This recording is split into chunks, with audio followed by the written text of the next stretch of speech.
Located in modern Turkey, Göbekli Tepe is one of the most important archaeological sites in the world. The discovery of this stunning 10,000-year-old site in the 1990s CE sent shock waves through the archaeological world and beyond, with some researchers even claiming it was the site of the biblical Garden of Eden. The many examples of sculptures and megalithic architecture which make up what is perhaps the world's earliest temple at Göbekli Tepe predate pottery, metallurgy, the invention of writing, the wheel and the beginning of agriculture. The fact that hunter-gatherer peoples could organize the construction of such a complex site as far back as the 10th or 11th millennium BC not only revolutionizes our understanding of hunter-gatherer culture but poses a serious challenge to the conventional view of the rise of civilization. Göbekli Tepe, Turkish for the Hill of the Navel, is a 1,000-foot diameter mound located at the highest point of a mountain ridge, around 9 miles northeast of the town of Şanlıurfa, Urfa, in southeastern Turkey. Since 1994 CE, excavations conducted by Klaus Schmidt of the Istanbul branch of the German Archaeological Institute, with the cooperation of the Şanlıurfa Museum, have been taking place at the site. Results to date have been astounding, especially bearing in mind the excavators estimate that their work has uncovered a mere 5% of the site. Göbekli Tepe consists of 4 arrangements of monolithic pillars linked together by segments of coarsely built dry stone walls to form a series of circular or oval structures. There are 2 large pillars in the center of each complex which are encircled by slightly smaller stones facing inward. Archaeologists believe that these pillars could have once supported roofs. The structures vary in size between around 33 and 98 feet in diameter and have floors made of terrazzo burnt lime. The megaliths at Göbekli Tepe. The megaliths themselves, 43 of which have been unearthed so far, are mainly T-shaped pillars of soft limestone up to around 16 feet in height, and were excavated and transported from a stone quarry on the lower southwestern slope of the hill. Geophysical surveys on the hill indicate that there are as many as 250 more megaliths lying buried around the site, suggesting that another 16 complexes once existed at Göbekli Tepe. Although some of the standing stones at Göbekli Tepe are blank, others display extraordinary artwork in the form of elaborately carved foxes, lions, bulls, scorpions and more. Although some of the standing stones at Göbekli Tepe are blank, others display extraordinary artwork in the form of elaborately carved foxes, lions, bulls, scorpions, snakes, wild boars, vultures, waterfowl, insects, and arachnids. There are also abstract shapes and one relief of a naked woman, posed frontally in a sitting position. A number of the T-shaped stones have depictions of what appear to be arms at their sides, which could indicate that the stones represent stylized humans or perhaps gods. Although the pictograms at Göbekli Tepe do not represent a form of writing, they may have functioned as sacred symbols whose meanings were implicitly understood by local populations at the time. The depictions of vultures at Göbekli Tepe have parallels at other Anatolian and Near Eastern sites. The walls of many of the shrines at the large Neolithic settlement of Çatalhöyük, in existence from approximately 7500 BCE to 5700 BCE in south-central Turkey, were adorned with large skeletal representations of vultures. One theory put forward to explain the prominence of vultures in the early Anatolian Neolithic is in the context of possible excarnation practices suggesting a funerary cult. After death, bodies would have been deliberately left outside and exposed, perhaps on some kind of wooden frame, where their skeletons were stripped of flesh by vultures and other birds of prey. The skeletons would then be interred somewhere else. Perhaps the ritual of excarnation was the focus of a cult of the dead practiced by the inhabitants of Göbekli Tepe, as it certainly seems to have been elsewhere in Anatolia and the Near East in the pre-pottery Neolithic. Curiously, Schmidt and his team have so far found no evidence of settlement at Göbekli Tepe. Houses, cooking hearths, and refuse pits are all absent. The archaeologists did, however, find over 100,000 animal bone fragments, many of which exhibited cut marks and splintered edges which indicate that animals were being butchered and cooked somewhere in the area. The bones came from wild game such as gazelle, which accounted for over 60% of the bones, boar, sheep and red deer, and different species of birds such as vultures, cranes, ducks and geese. All of the bones were from wild species, evidence that the people who inhabited Göbekli Tepe were hunter-gatherers rather than early farmers who kept domesticated animals. Similar sites in the area. Due to the presence of multiple monumental complexes at such an early date, Göbekli Tepe is a somewhat unique site. However, there are some parallels with the site at the early Neolithic settlement of Navali Kori, on the middle Euphrates River in eastern Turkey, which lies only 12.5 northwest of Göbekli Tepe. The main temple at Navali Kori was dated to around 8000 BCE, perhaps 1,000 years later than Göbekli Tepe. The cult complexes at the settlement had a number of features in common with Gobekli Tepe, such as a terrazzo-style lime cement floor, monolithic T-shaped pillars built into dry stone walls, and two freestanding pillars in the center of the complex area. The T-shaped pillars show reliefs of what appear to be human hands. Unfortunately, Navali Kori is now lost, submerged beneath a lake created by the Ataturk Dam in 1992 CE. The excavators of Gobekli Tepe believe that around 8000 BCE the people at the site deliberately buried the monuments under mountains of soil and settlement refuse, such as flints and animal bones, brought from elsewhere. This backfilling is the main reason why the site has been preserved after so many thousands of years.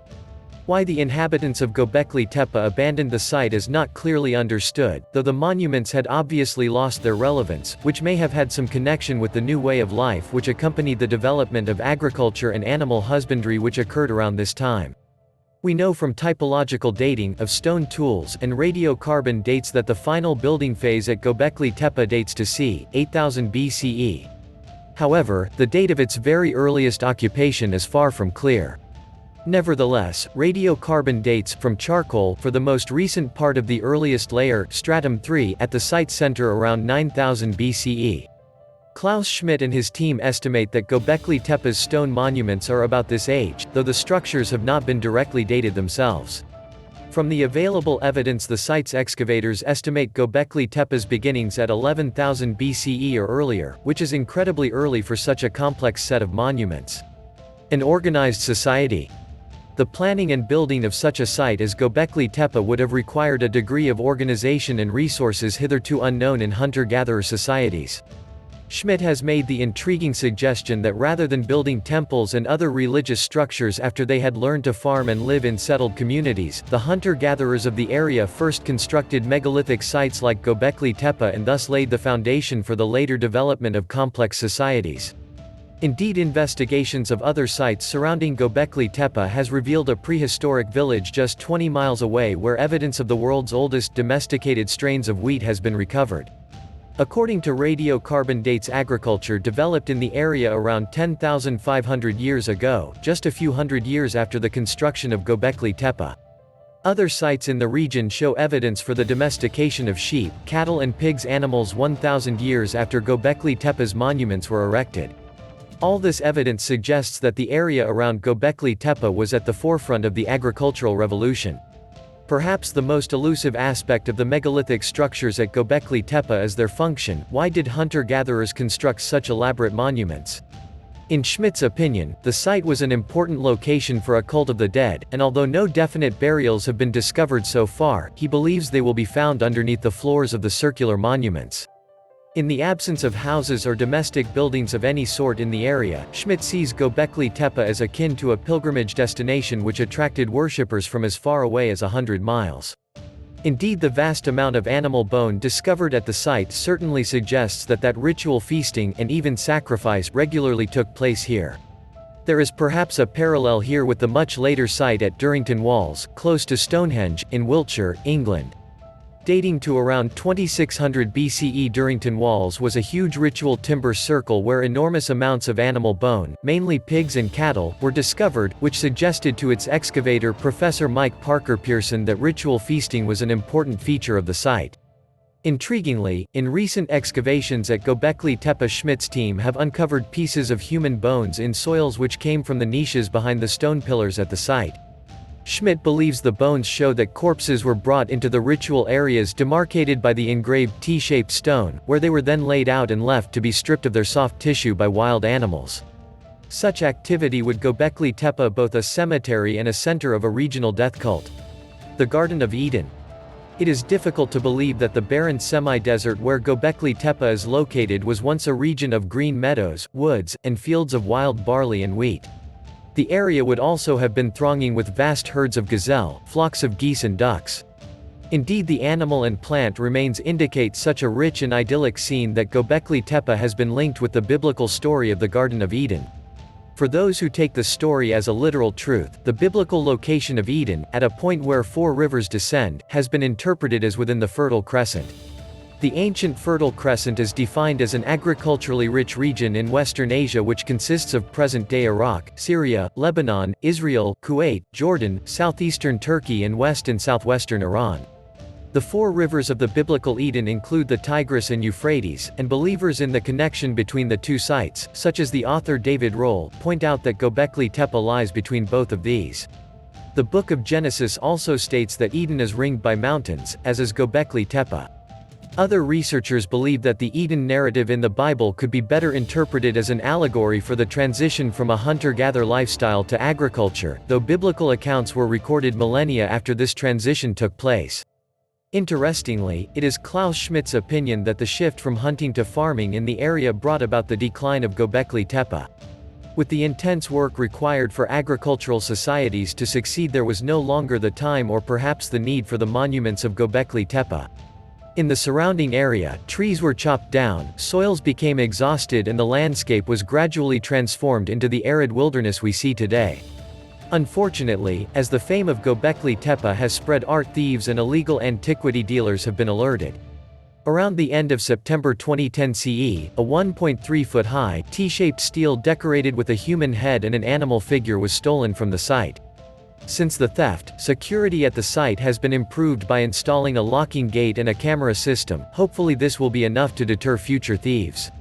As long as only a tiny fraction of the incredible site of Gobekli Tepe has been excavated, we can never know for sure why it was built and why it was buried and abandoned.